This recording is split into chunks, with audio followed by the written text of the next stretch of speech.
एक जादुई पहेली कहानी एक सुदूर घने जंगल में, जहां सूरज की रोशनी मुश्किल से जमीन तक पहुंचती थी और चांदनी रात में पेड़ों की छाया अजीब आकृतियां बनाती थी।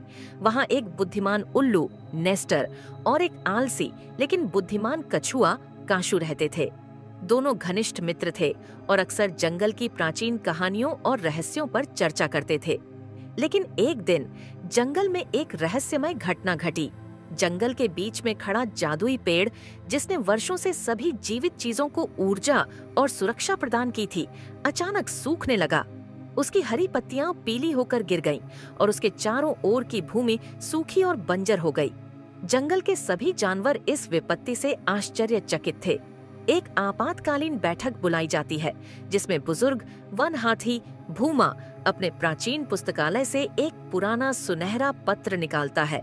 इस पत्र को देखकर हर कोई हैरान रह गया, क्योंकि यह पत्र सैकड़ों साल पुराना था और किसी महत्वपूर्ण मौके पर ही खोला जाता था। नेस्टर ने पत्र को ध्यान से पढ़ना शुरू किया और उसमें लिखे पाठ ने सभी को और भी अधिक परेशान कर दिया। जब पेड़ सांस लेने लगता है, जब पृथ्वी बेजान होने लगती है, तब जंगल के बहादुर और बुद्धिमान प्राणियों को एक छिपे हुए रहस्य का पता लगाना चाहिए। केवल पहेली का उत्तर ही पेड़ को बचा सकता है। यह सुनकर सभी जानवर आश्चर्यचकित रह गए। काशू ने अपना सिर खुजलाते हुए कहा, लेकिन यह रहस्य क्या है और हम इसे कैसे खोजेंगे? भूमा ने गहरी सांस लेते हुए कहा, यह पहेली सैकड़ों साल पुरानी है और इसका उत्तर शायद अब किसी को नहीं पता होगा। लेकिन कहा जाता है कि एक समय इस जंगल में एक जादुई हीरा छिपा था, जिसमें प्रकाश और जीवन की शक्ति थी। अगर हम उसे ढूंढ सकें तो शायद हमारा पेड़ फिर से जीवित हो सकता है। पत्र में आगे लिखा है, वह जो सूर्य के प्रकाश में छिपा है और चांदनी में चमकता है, जो पृथ्वी से जुड़ा है लेकिन आकाश से अवगत है, वह पेड़ के जीवन को बचा सकता है। इसे पढ़ने के बाद नेस्टर सोच में पड़ गए और बोले, यह पहेली एक जादुई हीरे की ओर इशारा करती है, लेकिन वह कहाँ हो सकता है?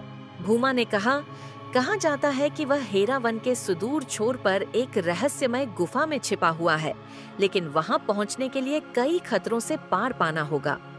चाहे यह कितना भी कठिन क्यों न हो, हमें प्रयास करना चाहिए, काशू ने आत्मविश्वास से कहा। और इस तरह अल्लू नेस्टर और कचोह काशू ने अपने जीवन की सबसे बड़ी यात्रा शुरू की। रास्ते में उन्हें अपना पहला खतरा एक जहरीली नदी के रूप में मिला। नदी में भयानक मगरमच्छ तैर रहे थे, जो किसी भी वक्त हमला कर सकते थे। नेस्टर ने चारों ओर ध्यान से देखा और कहा, हमें स्मार्ट बनना होगा। काशू ने कहा, मैं पानी में तैर नहीं सकता और आपकी उड़ान यहाँ काम नहीं करेगी, इसलिए हमें दूसरा रास्ता खोजना होगा।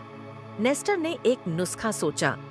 उसने मगरमच्छों का ध्यान भटकाने के लिए सूखी पेड़ों की शाखाएं और पत्तियां पानी में फेंक दी।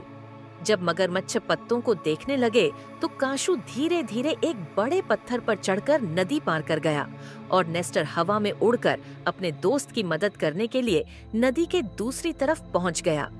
नदी पार करके वे एक अंधेरे जंगल में पहुंचे, जहां हर तरफ एक अजीब सा सन्नाटा था।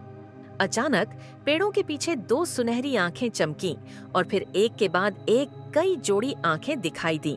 ये जंगल के भेड़िए थे। नेस्टर ने धीरे से कहा, हिलना मत, इससे हमारी उपस्थिति का आभास हो रहा है। काशू ने हिम्मत जुटाई और कहा, हमें उनसे बचने के लिए एक चाल खेलनी होगी। नेस्टर ने एक पेड़ की सूखी शाखा ली और उसे जमीन पर एक घेरे में घुमाना शुरू कर दिया। जैसे ही तेज रोशनी दिखाई दी, भेड़िए पीछे हट गए, क्योंकि उन्हें रोशनी पसंद नहीं थी। जैसे ही भेड़िए पीछे हटे, काशू और नस्तूर ने मौके का फायदा उठाया और तेजी से जंगल से बाहर निकल गए। अब उनकी अंतिम परीक्षा रह गई थी, एक ऊंचे पहाड़ की चोटी पर रहस्यमय दरवाजा। ये दरवाजा पत्थर का बना हुआ था और उस पर वही पहेली लिखी हुई थी। नेस्टर ने ध्यान से पढ़ा और कहा, यह कहता है कि हमें उसकी तलाश करनी है जो सूरज में छिपती है और चांदनी में चमकती है। काशू ने कुछ सोचा और कहा, यह कोई विशेष हीरा हो सकता है। उन्होंने दरवाजा धक्का देकर खोला और जैसे ही दरवाजा खुला, अंदर रोशनी फैल गई। एक बड़े पत्थर के सिंहासन पर एक चमकीला नीला हीरा रखा हुआ था। काशू ने उसे उठाया और जैसे ही उसने ऐसा किया, पूरी गुफा सुनहरी रोशनी से नहा उठी।